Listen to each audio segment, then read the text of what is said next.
Hi, நல்லா இருக்கீங்களா? சாப்பிட்டீங்களா? நான் தான் உங்களுக்கு கௌரி பேசுகிறேன். ஹாப்பியாக இருக்கிறீங்களா? சந்தோஷமாக இருக்கிறீங்களா? எந்த மனசில் எந்த இதுவும் இல்லாமல் சந்தோஷமாக இருங்க. மன கஷ்டம் எதுவும் இருக்கக்கூடாது. மன கஷ்டம் வந்தாலே ரொம்ப இருக்க முடியாது தான். பொம்பளையாக பிறந்தாலும் ஆம்பளையாக பிறந்தாலும் மனசில் கஷ்டமாக தான் இருக்கும். எது தொட்டாலும் கஷ்டம்தான் நம்மளுக்கு. வாழ்க்கை நிம்மதியில் வாழ்க்கை. நிம்மதியில் சோறு சாப்பிட்றோம் நம்ம. என்னங்க பண்ணுறது? மனுஷனா பிறந்தா கஷ்டப்பட்டு தான் ஆகணும். என்ன பண்ணுறது? அது வந்து லைஃப்பில் எல்லாம் தாண்டி தான் வந்தாகணும். தாண்டி வந்தால் தான் நம்ம நல்ல லைஃப் நல்லாயிருக்கும். இல்லைன்னா கொஞ்சம் கஷ்டமாக தான் இருக்கும். வேலைலாம் ஆச்சா? இப்போ தான் எனக்கு வேலை முடிஞ்சது.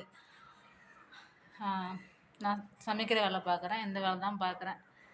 இந்த வெங்காயம் பூண்டு அரிசிங்க, இந்த வேலை தான் செய்கிறேன். நான் சமைக்கிற வேலை செய்கிறேன். நீ என்னடா வீடியோ போடலன்னு வீடியோ போடல. இந்த வீடியோ மட்டும் தான் போடுறேன். வே போடல. ஓகே, பாய்.